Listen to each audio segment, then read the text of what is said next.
మీ అందరూ తెలిసి ఇవాళ సోషల్ మీడియాలో ఏదైతే సురేఖ గారి మాటలు అవన్నీ చూసినాక విన్నాక ఒక మహిళగా నాకు చాలా సిగ్గు అనిపించింది. ఎందుకంటే సురేఖ గారు చాలా సీనియర్ నాయకులు, చాలామంది మహిళలందరికీ కూడా ఒక ఆదర్శంగా ఉండాల్సిన వ్యక్తి. కానీ కేటీఆర్ గారికి స్వతహా కూడా మహిళలంటే మంచి గౌరవం ఉన్న వ్యక్తి. అటువంటి వ్యక్తిని పట్టుకొని ఇష్టానుసారంగా అంటే కాంగ్రెస్ పార్టీ వాళ్ళకి కావచ్చు, వాళ్ళ రాష్ట్ర నాయకులు కావచ్చు, ఒక అలవాటు అయిపోయింది. ఏంటంటే మాటి కేటీఆర్ గారి పేరు రాగానే సినిమా ఇండస్ట్రీలో ఉన్న మహిళలందరినీ బజార్కి ఇచ్చి, వాళ్ళ కుటుంబాలను బజార్కి ఇచ్చి, వాళ్ళ కుటుంబాలు చిచ్చు పెట్టే విధంగా పూర్తిస్థాయి మాట్లాడుతున్నారు.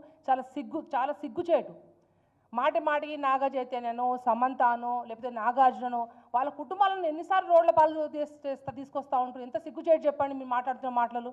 నీ మాటలు సురేఖమ్మ, నువ్వు చాలా సీనియర్ నాయకులు, నువ్వు మంత్రి అనే ఒక అహంకారంతో ఒక మహిళవి ఉండి సినిమా ఇండస్ట్రీలో ఉన్న మహిళలందరి పట్ల చాలా చీప్గా చేస్తుంటే సినిమాలో పోయే ప్రతి మహిళలు కూడా ఒక వేరే వ్యవహారంతో ఉంటునే విధంగా చాలా చండాలంగా మాట్లాడుతూ చాలా సిగ్గుచేటు.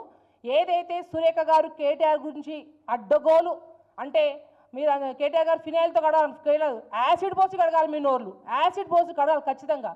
అనవసరంగా మీరు అందరి కుటుంబాలను రోడ్డు ఇడుస్తూ ఉన్నారు.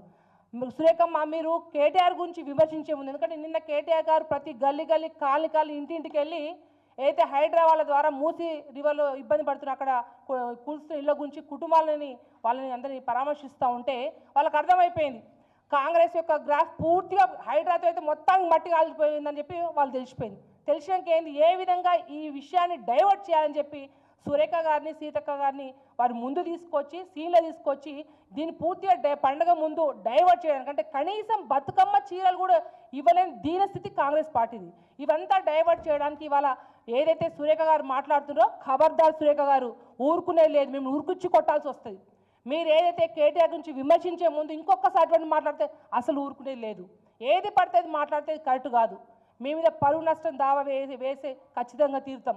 ఎందుకంటే మీరు విమర్శించే ముందు ఏదైతే ఇప్పుడు హైడ్రాలో చాలామంది, మొన్న ఒక కుటుంబం ఆమె సూసైడ్ చేసుకుంది, నిండు గర్భిణులు, చాలామంది మహిళలు రోడ్డున పడి, చిన్నపిల్లలైతే రాళ్ళు కూడా పేర్కొంటూ ఇల్లు ఎట్లా కడతామా అని బాధపడుతూ అటువంటి కుటుంబాలు పడ్డ మహిళల కుటుంబాలకి అటువంటి ఓదార్చండి.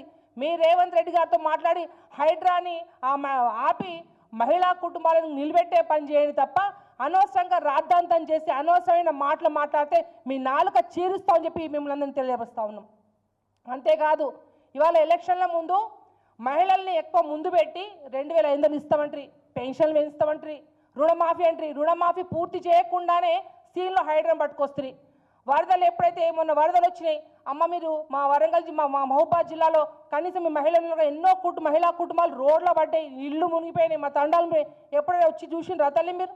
కానీ అనవసరంగా ఇవాళ మిమ్మల్ని ఎవరో మిమ్మల్ని విమర్శించి సోషల్ మీడియాలో తప్పు పెట్టిన వాళ్ళగా మీరు కఠిన చర్యలు తీసుకోండి. ఎటువంటి ఇబ్బంది లేదు, దానికి ఎవరు అడ్డు కాదు. మహిళల గురించి ఎవరు కూడా విమర్శించరాదు, ఎవరిని ఫేస్బుక్లో అడ్డుగులు పెట్టాల్సిన అవసరం లేదు. కానీ మీరు ఒకదాన్ని సీన్ తీసుకొచ్చి కాగితం ముందు పెట్టుకొని ఏదో యాక్టింగ్ చేసుకుంటా అనవసరంగా కేటీఆర్ యొక్క పరువు యొక్క పోయే విధంగా మీరు మాట్లాడితే ఊరుకునేది లేదు. మీరు బాజాబ్తో క్షమాపణ కోరాలని కోరుతా ఉన్నాం. మేము ఇంకోసారి మాట్లాడితే మీ నాలుక చీస్తామని చెప్పేసి కొండ శ్రీకాని తెలియవస్తా ఉన్నాం. అసలైన తొలి వెలుగు. ఫాలో వాట్సాప్ @తొలి వెలుగు official.